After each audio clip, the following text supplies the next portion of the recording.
बयान और कविता से विवादों में घिरे बिहार सरकार के मंत्री अशोक चौधरी को जेडीयू में प्रमोशन मिला है। उन्हें पार्टी में राष्ट्रीय महासचिव बना दिया गया।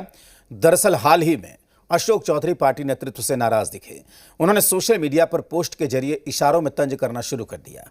इससे लगने लगा था कि बिहार की सत्तारूढ़ जनता दल यूनाइटेड में सब कुछ ठीक नहीं है, लेकिन लगता है कि सीएम ने पावर बैलेंस करने का काम शुरू कर दिया है।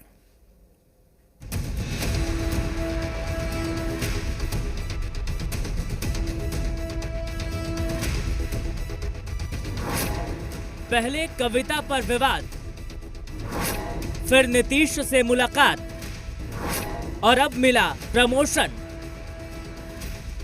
जेडीयू के अंदर ये गजब की सियासत है। जिसकी कविता पर विवाद हुआ उसे 2 दिन के अंदर तोहफा मिल गया। अशोक चौधरी जेडीयू के नए राष्ट्रीय महासचिव बन गए। मैसेज देने की कोशिश की गई है कि जेडीयू में सब कुछ ठीक ठाक है और कहीं से कोई बात नहीं, और इस तरीके का जो एक जनमानस में बातें रखी जा रही हैं उसको सॉर्ट आउट करने को लेकर भी ये कदम जो है वो महत्वपूर्ण है। दूसरे तरीके से इसे देखें तो चूंकि चुनावी वर्ष है ये और जातिगत समीकरण के हिसाब से भी बड़ा महत्वपूर्ण है। पद मिला तो आशीर्वाद लेने सीएम आवास पहुंच गए और फिर निकले तो उस साजिश का जिक्र किया जिसमें उन्हें जेडीयू के अंदर घेरा गया। दूसरी बार अभी हमें लगा कि हमको लोग घेरने का प्रयास कर रहा है, तो ठीक है, समय आता है। कभी आदमी जीवन में हम यही जानते हैं कि प्यार करना है तो माता पिता से करो, महादेव से करो। सम्मान करना है तो अपने नेता करो, आदर उनका करो। बाकी से कोई मतलब नहीं है, बाकी कोई कुछ बोले उससे कोई फर्क नहीं पड़ता। और हमको लगता है कि हमको उसका रिटर्न मिला।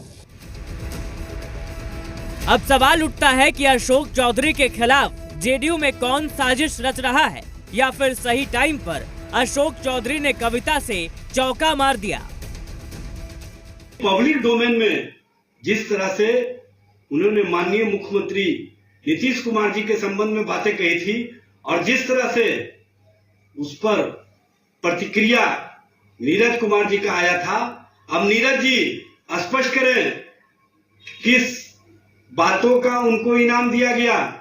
कल तक आप उनको कहते थे कि इस तरह की भाषा बोलने वालों को जनता दल में स्थान नहीं दिया जाएगा। हम लोग सब अशोक चौधरी जी की फितरत को जानते हैं और ये 2 बातें प्रमाणित करता है। ये पहला कि नीतीश कुमार जी कितने कमजोर हो गए हैं कि एक गिदड़ भभकी से तुरंत वो डर जा रहे हैं। दूसरी बात ये है कि किसी राष्ट्रीय पार्टी का महासचिव होना और किसी क्षेत्रीय पार्टी का राष्ट्रीय महासचिव होने में बहुत का फर्क है, कोई मतलब ही नहीं है। प्रमोशन अशोक चौधरी का हुआ है। पटना के सियासी गलियारे में चर्चा इसकी वजह की हो रही है। क्या नीतीश कुमार अगले साल होने वाले चुनाव को देखते हुए फैसला ले रहे हैं ताकि सांप भी मर जाए और लाठी भी ना टूटे?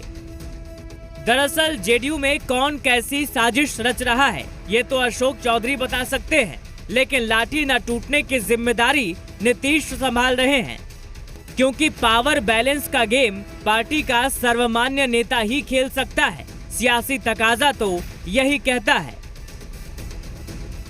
अशोक चौधरी को संगठन में राष्ट्रीय महासचिव बनाकर और आपस के जो खींचतान की बातें, चाहे वो विपक्ष भी कह रही थी या फिर पार्टी में कई सारी बातें अंदर खाने निकल कर आ रही थी, न सिर्फ इसे विराम दिया गया है बल्कि कई महत्वपूर्ण पहलू जो है इस कदम से साधने की कोशिश की गई है। कैमरामैन विजय के साथ रजनीश।